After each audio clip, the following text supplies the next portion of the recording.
Last session में एक question मैंने एंड पे पूछा था कि जब एक्सोसाइटोसिस और एंडोसाइटोसिस का प्रोसेसेस सेल के अंदर मुकम्मल किए जाते हैं तो प्लाज्मा मेम्ब्रेन जो सेल मेम्ब्रेन है उसके कुछ हिस्से टूट जाते होंगे, कुछ लॉस हो जाता होगा। तो उस लॉस को पूरा करने के लिए प्लाज्मा मेम्ब्रेन अपने आप को किस तरह से रिपेयर करती है, किस तरह से रीजॉइन किए जाते हैं एंड्स और किस तरह से हील अप होती है।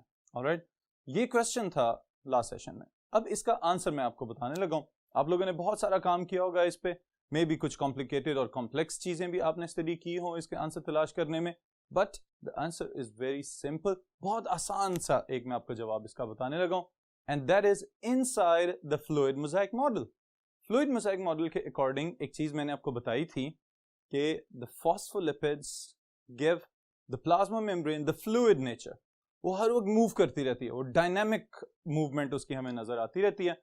तो जो फॉस्फोलिपिड हेड्स हैं और फॉस्फोलिपिड टेल्स हैं वो एक पूरा फॉस्फेटिडाइल कोलिन मॉलिक्यूल बनाते हैं। तो जैसे ही कोई वैक्यूल अलहदा होकर चला जाता है या इनवर्ड पिंच ऑफ हो जाता है तो उसके बाद जो फॉस्फोलिपिड्स हैं वो अपनी फ्लूइडिटी की वजह से रीजॉइन कर जाते हैं, आपस में एक दूसरे के साथ मिल जाते हैं और इनके मिल जाने की वजह से प्लाज्मा मेम्ब्रेन खुद से एक सेल्फ हीलिंग प्रोसेस के जरिए अपने आप को ठीक कर लेती है। So this was the answer. Okay, अब स्टार्ट कर रहा हूं मैं cell wall. Cell wall is one of the most important components for plant cells especially. तो सबसे पहले हम इसको डिफाइन करते हैं। Cell wall, it is the outermost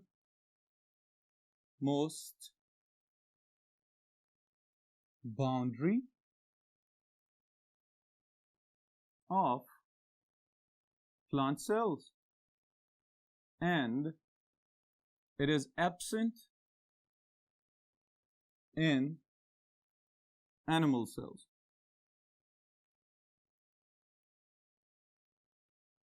This is the easiest or simple definition of the cell wall.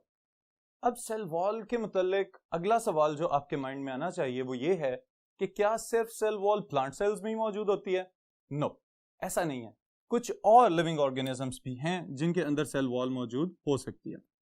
सबसे पहले मैं प्लांट्स का ही दोबारा नाम यहाँ पे लिख रहा हूँ क्योंकि फिर इसके मुतालिक आपको एक पॉइंट बताता हूँ अभी मैं। The second group is bacteria, the prokaryotic group, and the third group is fungi, most significant decomposers of the ecosystem. Okay, तो ये तीन ग्रुप्स हैं जिनके पास सेल वॉल्स मौजूद हैं। In plants, the cell wall is made up of cellulose, polysaccharide carbohydrate है। In bacteria, it is made up of peptidoglycan or murine. Okay, peptido proteins हैं, peptides हैं, बीच में अमीनो एसिड्स के कुछ कंपोनेंट्स हो सकते हैं, और म्यूरिन है एक ही मॉलिक्यूल का दूसरा नाम है ये। Fungi, they have a cell wall made up of chitin. Chitin is also a polysaccharide carbohydrate. Okay students, तो ये सेल वॉल की डेफिनेशन और डेफिनेशन के साथ 3 डिफरेंट ग्रुप्स जिसमें 3 मुख्तलिफ इकसाम की सेल वॉल्स मौजूद हैं, और डेफिनेशन के अंदर मैंने ये बात मेंशन कर दी है कि it is absent in animal cells. Animal cells के अंदर सेल वॉल मौजूद नहीं है। Okay, so the next point is who discovered the cell wall. इसके लिए मैं एक और सवाल आपसे पूछ लेता हूं, who discovered the cell? Cell किसने डिस्कवर किया था? Robert Hooke. Okay, so the discovery goes to the Robert Hooke. अब अगर आपको याद हो तो एक बात प्रीवियस सेशन में मैंने आपको बताई थी कि जब रॉबर्ट हुक ने सेल डिस्कवर किया तो उस डिस्कवरी के साथ इसने ये कहा था कि the cells they have thick walls but they are hollow chambers. Okay, तो वो जो थिक वॉल्स थी they were actually the plant cell walls, क्योंकि वो कॉर्क टिश्यू को ऑब्जर्व कर रहा था, तो इस वजह से हम ये कहते हैं कि he discovered the cell walls for the first time. Next is about the composition of the cell wall. Cell wall बनी किस चीज से हुई है? So पहले आपको मैं इसके स्ट्रक्चर के मुतालिक बताता हूं। Structure, of cell wall. Structure of cell wall में सबसे पहला पॉइंट जो आप याद रखेंगे, in plant cells the cell wall is made up of 3 different layers. Okay, the first layer is primary wall, which is also known as the true cell wall. इसको हम क्यों true cell wall कहते हैं ये भी मैं आपको explain करता हूं. Next is secondary cell wall, and the third one is middle lamella layer. Okay, so 3 layers पे मुश्तमिल है प्लांट्स की सेल वॉल. अब इन तीनों लेयर्स को अगर यहां पे आप फोकस करें तो इनके सीक्वेंस ऑफ ऑर्गेनाइजेशन में आपको बताने लगा. ओके, अब देखें ये जो प्लांट सेल आपको नजर आ रहा है यहां पे, इस सेल के अंदर जो आउटर मोस्ट बाउंड्री है that is cell wall, but cell wall is further differentiated into 3 regions. Okay, very next to the plasma membrane is secondary wall. Okay, secondary wall के बाहर मौजूद है प्राइमरी वॉल, और primary wall के बाहर जो 2 sales को जोड़ने वाली एक तीसरी लेयर है that is middle lamella. That's why it is also known as cementing layer, कि ये 2 साथ वाले सेल्स को आपस में एडजेसेंट सेल्स को जोड़ने के काम आती है. ऑलराइट, अब यहां पे एक सवाल आपके माइंड में आना चाहिए कि why secondary wall is on the inner side of the primary wall, जबकि हमने तो यहां पे कहा है कि प्राइमरी वॉल जो है वो ट्रू सेल वॉल है, तो उसको प्लाज्मा मेम्ब्रेन के फौरन बाद आना चाहिए था अकॉर्डिंग टू इट्स ऑर्गेनाइजेशन. लेकिन ऐसा नहीं है. क्यों नहीं है? बिकॉज पहले मैं आपको इस सवाल का जवाब देता हूं कि why primary wall is the true cell wall. Primary wall is known as true cell wall because this layer is present और formed in every daughter cell of the plant. Okay, जब भी प्लांट में कोई नया cell division mitosis के through produce किया जाता है, तो जो सबसे बाहर वाली लेयर उसके ऊपर पैदाइशी तौर पे बनाई जाती है that is known as the primary cell wall, which is actually made up of cellulose. Okay, फिर जो सेकेंडरी वॉल है, why it is present on the inner side of the primary wall and closer to the plasma membrane. तो इसका जवाब ये है कि it is produced by secretions of the cell during its growth and maturity. जब कोई भी cell बड़ा हो रहा होता है तो बहुत सारी चीजें साइटोप्लाज्म में से, प्रोटोप्लाज्म में से बाहर निकाली जा रही होती हैं. तो ये जो चीजें बाहर निकल रही हैं वो एक्यूमुलेट होते होते होते उसको बाहर वाली सेल वॉल को और ज्यादा थिक कर देती हैं और मजबूत बना देती हैं. तो ये सेकेंडरी वॉल की लेयर कहलाती है बाद में. Middle lamella cementing layer. कोई भी जो प्लांट टिश्यू है, स्पेशली जो वुड है, आपको नजर आती है इतनी ज्यादा स्ट्रांग होती है लकड़ी, तो उसकी स्ट्रेंथ के पीछे एक फैक्टर मिडल लेमेला भी है कि मिडल लेमेला जो एडजेसेंट सेल्स हैं, साथ वाले सेल्स हैं, उनकी सेल वॉल्स को आपस में जोड़ के रखती है. इवन के जब कोई भी प्लांट जो है वो डेड हो जाए, उसके बावजूद उन सेल्स को ऐसा नहीं होता कि कोई प्लांट सेल जो प्लांट का टिश्यू है वो डेड हुआ है तो सारे सेल्स डिस्पर्स होना शुरू हो जाए, बल्कि क्या होता है कि वो इंटैक्ट रहते हैं, आपस में जुड़े रहते हैं. And that quality of the strength of the wood is due to the middle lamella, क्योंकि ये एडजेसेंट सेल वॉल्स को जोड़ के रख रही है साथ. It is one of the factors. Okay, next is the chemical composition of the cell wall layers. Chemical composition के लिहाज से इसको हम अगेन तीनों लेयर्स को डिफरेंटली डिस्कस करते हैं. This is chemical composition.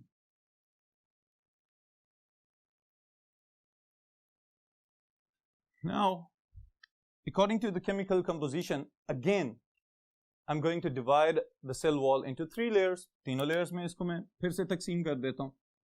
The first one is middle lamella. अब बाहर से अंदर की तरफ जा रहे हैं. The second one is primary wall, and the third one is क्या नाम होगा? Secondary wall.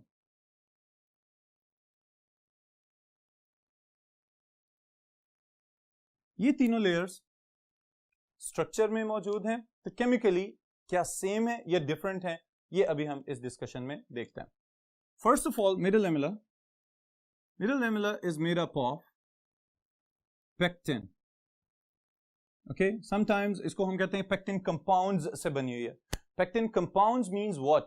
हो सकता है पेक्टिन के साथ कुछ और कंपोनेंट्स आके अटैच हो जाएं जो कि सेल्स को आपस में जोड़ के रखने में मदद दे सकते हैं. तो that's why this is sometimes called as pectin compounds. Next is primary wall. Primary wall सबसे ज्यादा जिस वर्ड के साथ आप फेमिलियर हैं, this is made up of cellulose and hemicellulose और अगेन पेक्टिन इसके अंदर भी मौजूद है. Okay, this is the chemical composition of primary wall. अब सेल्यूलोज पॉलीसेकेराइड चेन्स होती हैं, लॉन्ग चेन्स. सेकंड जो हमने यहां पे कंपोनेंट लिखा है that is hemicellulose. Hemicellulose, hemi आधा. ओके, तो इसका मतलब है कि ये स्ट्रक्चरली थोड़े छोटे हैं सेल्यूलोज फाइबर्स की निस्बत. Pectin compounds again. And the third one is secondary wall. Secondary wall because it is made up of a lot of secretions. बहुत ज्यादा चीजें जो साइटोप्लाज्म में से खारिज हुई हैं उनके मिल जाने से ये सेकेंडरी वॉल बनी है. तो इस वजह से सेकेंडरी वॉल की कंपोजिशन बाकी दोनों की निस्बत ज्यादा डाइवर्स और कॉम्प्लेक्स हो सकती है. Okay, so it is made up of inorganic salts. Okay, then it is made up of waxes जो इसको waterproof बनाती हैं सेल वॉल को. then it is made up of silica, इसके अंदर cutin, lignin और सुब्रिन मौजूद हो सकते हैं, एटसेट्रा. और कंपाउंड्स भी ऐड किए जा सकते हैं. But now the thing is कि ये जो सारे के सारे कंपोनेंट्स हैं ये रोल क्या प्ले कर रहे हैं. ओके, इसके लिए स्टूडेंट्स आपको अगर बेसिक स्ट्रक्चर जो इलेक्ट्रॉन माइक्रोस्कोप के नीचे नजर आता है सेल वॉल का, उसको हम बोलते हैं criss cross arrangement. Criss cross arrangement कहां पे नजर आ सकती है? हमारे इर्द गिर्द डेली लाइफ में बहुत सारी चीजें ऐसी हैं. सबसे पहले नंबर पे जो ये दरवाजों में और खिड़कियों में जाली इस्तेमाल की जाती है, इसको अगर आप देखें तो ये एक फाइबर ऊपर और दूसरा नीचे से पिरोए हुए गुजर रहे होते हैं. तो ये एक crisscross at right angle to one another नजर आते हैं. फिर इसी तरह ये जो फाइबर्स हम लोग जो यूज करते हैं ड्रेसेस वगैरह में, इन फाइबर्स में जितने भी धागे हैं वो क्रिस क्रॉस अरेंजमेंट में पिरोए हुए हैं. ऑलराइट, बट इस चीज को मजीद स्ट्रेंथन अप करने के लिए क्यूटिन, लिग्निन, सुब्रिन वगैरह डिपॉजिट कर दिए जाते हैं उसके ऊपर. बिल्कुल इसी तरह से कि आप कोई एक्स्ट्रा लेयर का कोट बना दें उसके ऊपर. जैसे जाली की एग्जांपल दी है मैंने आपको, तो उसके ऊपर पेंट कर दिया जाए तो एक एक्स्ट्रा लेयर उसके ऊपर डेवलप हो जाएगी जो उसको और ज्यादा स्ट्रेंथन अप और उसको बचाएगी कोरोड होने से, एनवायरमेंटल इफेक्ट से. फिर जो सिलिकेट्स और वैक्सेस हैं ये उसको स्लिपरी और उसको वाटरप्रूफ बनाते हैं ताकि हाइड्रोफोबिक नेचर आ जाए और पानी में ऐसा ना हो कि वुड जो है वो डिसॉल्व होके तो प्लांट्स जो है वो डिसॉल्व होके खत्म होना शुरू हो जाए.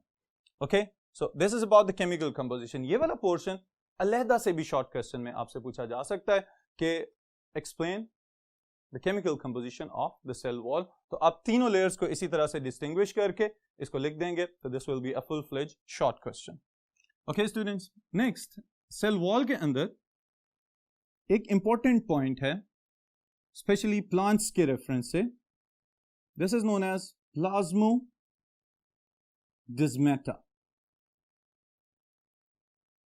Okay, what is प्लाज्मोडिस्मेटा?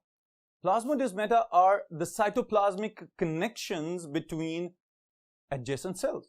जो साथ साथ वाले cells हैं उनके अंदर जो cytoplasm जो है वो connected है due to specialized apertures और specialized structures between the cell wall.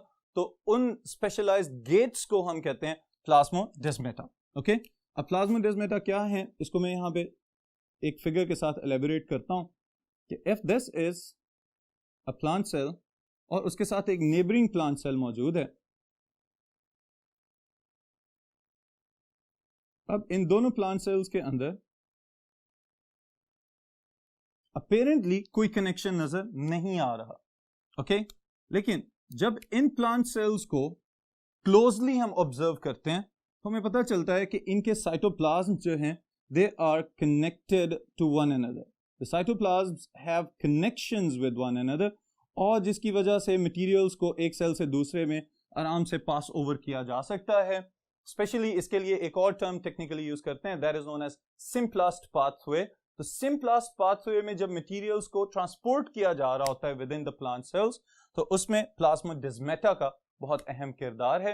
तो सेल वॉल के स्ट्रक्चर के अंदर ये एक एडिशनल स्ट्रक्चर मौजूद है जिसमें आमतौर पे प्लांट सेल्स में कम्युनिकेट कर रहे होते हैं फॉर द न्यूट्रिएंट एक्सचेंज और एंजाइम्स एक्सचेंज के लिए, जिसकी वजह से प्लांट ओवरऑल ग्रो करता है। तो ये प्लाज्मोडेस्माटा एक एक्स्ट्रा पॉइंट है इस पॉइंट ऑफ व्यू से। ओके देन प्लाज्मोडेस्माटा के बाद functions of the cell wall, इसको डिफाइन किया है हमने, it is the outermost boundary of the plant cell. अगर प्लांट सेल की आउटर मोस्ट बाउंड्री है तो कोई तो फंक्शन परफॉर्म करती होगी। तो बाउंड्रीज का सबसे अहम फंक्शन जो होता है दैट इज प्रोटेक्शन। फिर चूंकि ये रिजिड होती है, सख्त लेयर है, इसका मतलब है it can maintain the shape.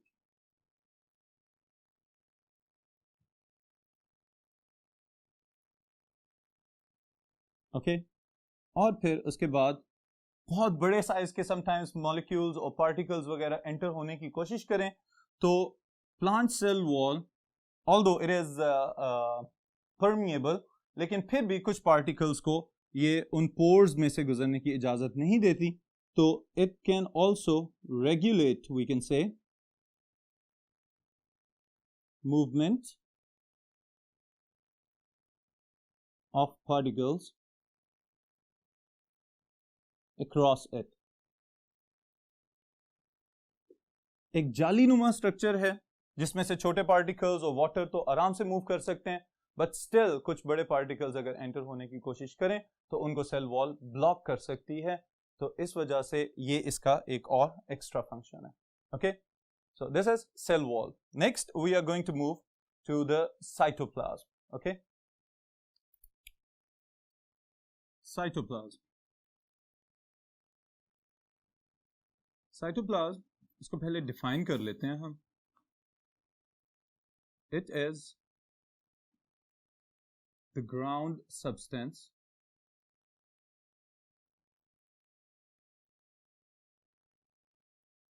Present between nuclear envelope, nucleus की जो मेम्ब्रेन है, and plasma membrane. Okay students, so cytoplasm क्या है? ये वो एक्वस ग्राउंड सब्सटेंस है प्लाज्मा मेम्ब्रेन के अंदर और न्यूक्लियर मेम्ब्रेन के बाहर जो कुछ भी आपको फिल्ड अप नजर आए दैट इज साइटोप्लाज्म। अब साइटोप्लाज्म के अंदर बहुत सारे ऑर्गेनेल्स भी घूम फिर रहे होते हैं, बहुत सारी इंक्लूजन्स भी मौजूद होती हैं, वेस्ट प्रोडक्ट्स हो सकते हैं, कुछ वैक्यूल्स की डिफरेंट टाइप्स हो सकती हैं। तो ये सब कुछ होल्ड किसने किया हुआ है? साइटोप्लाज्म ने। तो इस वजह से इसको हम कहते हैं this is the aqueous ground substance. Gelatinous gel like भी हो सकता है, लेकिन मेजर पोर्शन इसका केमिकली चूंकि वाटर पे मुश्तमिल है तो हम इसको एक्वस ग्राउंड सब्सटेंस कहते हैं। Okay then we can define on the basis of cytoplasm two different parts. One is ectoplasm and the other one is endoplasm.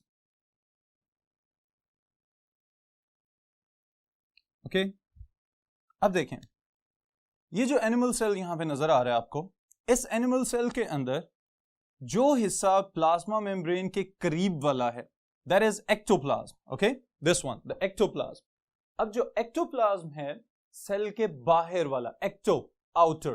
Okay, cytoplasm का वो हिस्सा जो ज्यादा जेल लाइक है और पेरिफेरल एरियाज में प्लाज्मा मेम्ब्रेन के करीब मौजूद है, that is ectoplasm. Okay, जो दूसरा पार्ट है that is closer to the nucleus. Nucleus के ज्यादा करीब है, जो न्यूक्लियस के ज्यादा करीब है वो आमतौर पे ग्रैन्युलर नजर आता है ज्यादातर सेल के अंदर जब हम इसको देखते हैं माइक्रोस्कोप के अंदर, तो वो वाला एरिया एंडोप्लाज्म कहलाता है। एंडो इनवर्ड, अंदर वाला हिस्सा, towards the centre, towards the core of the cell. और कोर ऑफ द सेल को अगर हम देखें तो structurally closer to the nucleus. So cytoplasm का वो वाला हिस्सा जो न्यूक्लियस के करीब है, दैट इज एंडोप्लाज्म। ओके, फिर एक्टोप्लाज्म और एंडोप्लाज्म के साथ एक इंपॉर्टेंट शॉर्ट क्वेश्चन है आपके लिए, that is cytosol. Okay, cytosol, focus on the term. Cytosol क्या है? Cyto cell, soul solution. So cell के अंदर वो वाला एरिया जहां पे बहुत सारे सब्सटेंसेस डिसॉल्व फॉर्म में मौजूद हैं और डिफरेंट टाइप्स के सॉल्यूशंस बनते हुए नजर आते हैं, that is called cytosol. Okay, cytosol वाले पार्ट के अंदर हमें दो चीजें नजर आ सकती हैं। The first one is true solution. True solution homogeneous mixture जिसको आप कह सकते हैं, कुछ आयंस और शुगर्स और स्मॉलर मॉलिक्यूल्स जब डिसॉल्व होते हैं आके साइटोसोल के अंदर तो वो ट्रू सॉल्यूशन बना देते हैं, जिसमें से फिर डिस्टिंग्विश करना या डिफरेंशिएट करना आसान नहीं होता कि सोल्यूट और सॉल्वेंट पार्टिकल्स कौन कौन से हैं। ओके, अब साइटोसोल के ट्रू सॉल्यूशन बनाने की एक और वजह भी है स्टूडेंट्स, और वो क्या वजह है कि the 90% of cytosol is water. Water is universal solvent, तो जो भी कुछ इस तरह की चीजें जो पानी के अंदर आराम से हल हो जाएंगी वो इसके अंदर आके होमोजेनियस मिक्सचर बना देंगी और हम कहेंगे ये इसने ट्रू सॉल्यूशन बना दिया। Okay, then is the second part, colloidal solution.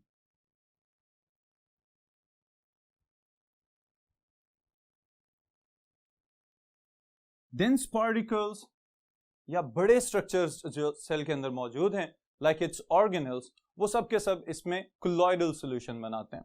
Okay, so colloidal solution कौन बना रहा है? Very large sized particles.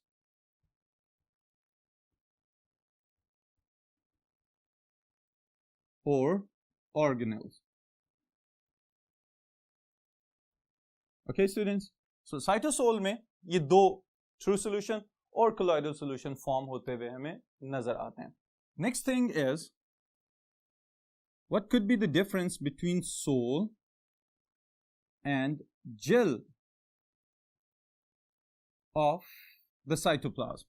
Okay, sol वाला हिस्सा कौन सा है और gel वाला हिस्सा कौन सा है? तो sol is the cytosol. Okay, ये वाला पार्ट कोलॉइडल हो सकता है और ग्रैन्युलर हो सकता है। ओके, और साइटोसोल है तो एंडोप्लाज्मिक रीजन में है, it is towards the core of the cell, अंदर वाले हिस्से में। Gel, it is viscous part. Gel है तो विस्कस होगा, ज्यादा गाढ़ा हिस्सा है। And it is present in the peripheral region of the cell. जो सेल के बैरूनी हिस्से हैं प्लाज्मा मेम्ब्रेन के करीब वाले, वहां पे ये जेल वाला पार्ट होगा। और इसका एक और बेनिफिट भी होता है सेल को कि वो अपनी शेप को मेंटेन कर लेता है। Okay students, then now we'll talk about the functions of the cytoplasm. Okay, functions of the cytoplasm के साथ सबसे इंपॉर्टेंट पॉइंट, सेल के अंदर जो कुछ भी एक्स्ट्रा सब्सटेंसेस मौजूद होंगे, they will be stored inside the cytoplasm. Okay, so we can say the most important function is storage of particles. Second function इसका क्या हो सकता है? It provides area for metabolic reactions, for example, glycolysis.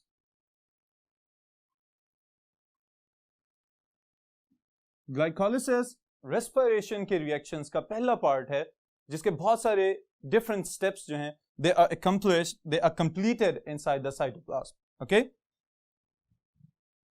Next, it keeps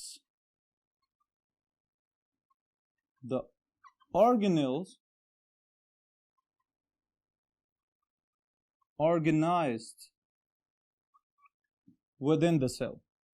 क्योंकि बहुत सारे organelles हैं cell के अंदर, वो सब के सब साइटोप्लाज्म के अंदर डिस्पर्स या सस्पेंडेड फॉर्म में मौजूद हैं, तो उन सबको मेंटेन करना, उन सबको अपने साथ रखना, this is also the important function of cytoplasm. और उन ऑर्गेनेल्स के अंदर भी जो कुछ हो रहा होता है उसके लिए समटाइम्स जो सप्लाई ऑफ मटेरियल्स और न्यूट्रिएंट्स है that is provided by the cytoplasm. Okay students, then one of the most important part that can be most important function of the cytoplasm, this is known as cyclosis or streaming movement of the cytoplasm. Streaming movement या cyclosis क्या चीज है ये? Okay? इसको एक figure से हम demonstrate करते हैं यहाँ पे कि ये जो एनिमल सेल यहाँ पे आपको नजर आ रहा है, इस एनिमल सेल के अंदर जो साइटोप्लाज्म है इट इज नॉट स्टेगनेंट, ये रुका हुआ नहीं है. It is showing very slow motion with in the premises of the plasma membrane. Plasma membrane की जो बाउंड्री है उसके अंदर साइटोप्लाज्म गोल गोल गोल गोल घूमता रहता है. ओके, अब चूंकि ये मूव करता रहेगा इसके अंदर तो गोल गोल घूम रहा है, इसलिए इसको कह रहे हैं साइक्लोसिस, चक्कर लगा रहा है उसमें. ओके, और स्ट्रीमिंग मूवमेंट का फायदा क्या होता है कि इस मूवमेंट की वजह से the nutrients are equally distributed, waste products को कलेक्ट कर लिया जाता है और फिर उसके बाद एक्सोसाइटोसिस के थ्रू उनको सेल से बाहर निकाल दिया जाता है. ओके स्टूडेंट्स, देन एक लास्ट पॉइंट इसमें ऐड कर रहा हूं मैं, और वो क्या है? प्रोटोप्लाज्म.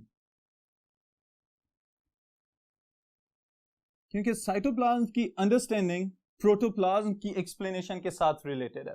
ओके, सेल के अंदर न्यूक्लियस भी मौजूद है, सेल के अंदर साइटोप्लाज्म भी मौजूद है और प्लाज्मा मेम्ब्रेन भी मौजूद है. ओके, अब प्रोटोप्लाज्म को इजीएस्ट वे में अगर आप याद रखना चाहें तो मैं एक शॉर्ट फॉर्म इसकी लिखने लगा हूं. The nucleoplasm plus cytoplasm is protoplasm. Okay, इसको एक और वे में हम डिफाइन कर लें. ये तो इसका आसान तरीका मैंने आपको बता दिया याद रखने के लिहाज से. अगर हम इसको डिफाइन करें तो हम कह सकते हैं total living material inside a cell is protoplasm. Okay students, तो प्रोटोप्लाज्म के साथ यहीं पे इस सेशन को क्लोज करते हैं और इंशाल्लाह ताला नेक्स्ट लेक्चर में नेक्स्ट टॉपिक्स के साथ दोबारा मुलाकात होगी इंशाल्लाह.